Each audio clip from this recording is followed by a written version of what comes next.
Yeah, what you got? Coach RAC, the Savannah Bananas have completely reinvented the entertainment and sports world, but your impact goes way deeper than just viral videos. How do you use the joy and fun of Banana Ball to mentor players and impact their character off the field? Good question. I think that social media plays a big role into that. So much of what we do on the field is a show. We're trying to entertain the fans as best we can. I don't think there's that much depth to so much of what we do on the field. It's like we're dancing, we're learning choreography and all that good stuff. I think that when we're able to speak on social media or maybe even interact with fans in person on game days, I think that's when we're able to have those real conversations and speak into the lives of young athletes. I think the main thing that I focus on is, like, when I was a kid growing up playing baseball, that was like my life. And so I want to be able to speak to the young kids out there who idolize their sport and just encourage them to be able to play freely, knowing that they are seen, known, and loved by their creator regardless of how they perform. Mm-hmm. Yeah. You mentioned on stage that your identity used to be in baseball and that it's now in Christ. Tell us a little bit more about the transition there and how you made the transition into a proper kingdom perspective. I grew up a believer. My parents raised me in a Christian home. I think that perspective shift is still happening. I think I still absolutely idolize so many things, but the main shift for me was when I joined the Nationals and they put me at third base, and I have the yips at third base. And if you don't know what the yips are, it's where it's like a mental block type thing where you're kind of scared to make a bad throw, and so you do. It's the whole thing. So I dealt with that when I first got signed in professional baseball, and I remember going to a men's group. Men's Bible study the night of my first game. My very first game ever, I made a throwing error, and I was all upset about it.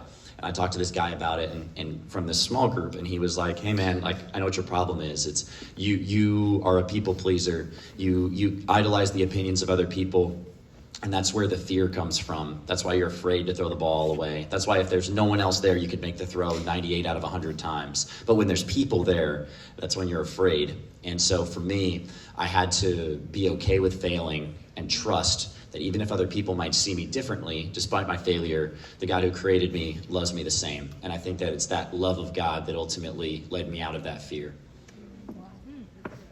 Mm-hmm.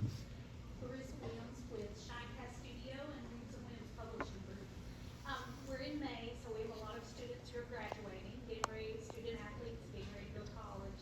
What advice would you give to them where they're just getting ready to embark on a new path and knowing that they're in a protected environment for the most part, embarking on a different life? Find older and wiser leaders and consistently meet in a small group. Be connected to the local church. You're not going to be able to spiritually grow if you're detached from the body. And then I think especially young men need mentors, and those can be hard to come by, I think. So finding a local church where you can have mentors to walk with you through all of that, I think is so huge. So that would be my encouragement, and say wherever you end up in college, find a local church and shut your mouth and listen to people who are older and wiser. Yes.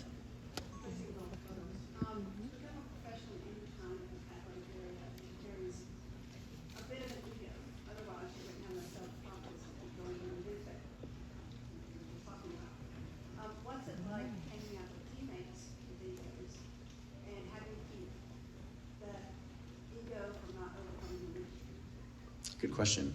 I don't think that athletes necessarily have to have an ego. I think that it certainly can help.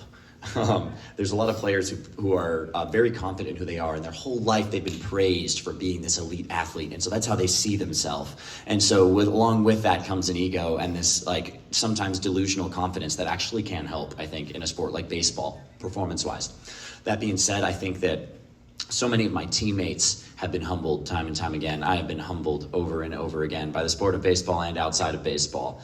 And I think that in Hebrews 13, it talks about how when we are being disciplined by the Lord, it is a blessing. We need the discipline, for we're being treated as sons, And so I think that and when time passes as an athlete, you can be humbled enough to realize that yeah, okay, this can be taken away at any moment. Every day that I show up to the ballpark is a gift from God. And so I can play out of gratitude for the body that God has given me. And so the thing that motivates me is not actually to prove anybody wrong or to be even the best of the best. Like, my goal is to maximize the gifts and abilities that God has graciously given me. And if he's blessed me with another day of playing on the ball field, then I'm going to, as an act of worship, play to the best of my abilities. And I think that so many of my other teammates would say the same. But you're absolutely right. I think that a lot of times it goes hand in hand with athletics, but I think that it doesn't have to. Coach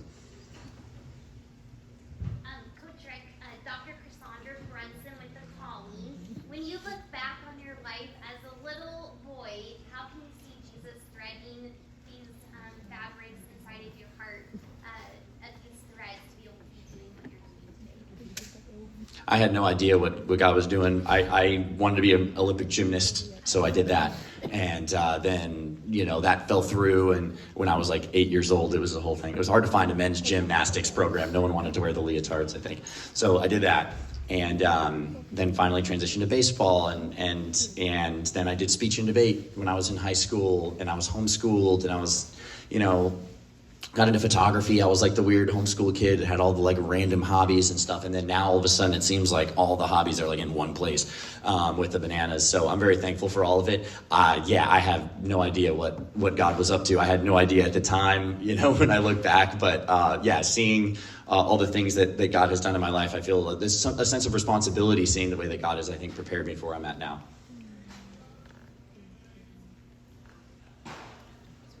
All right. We all set? Cool. Thanks, guys.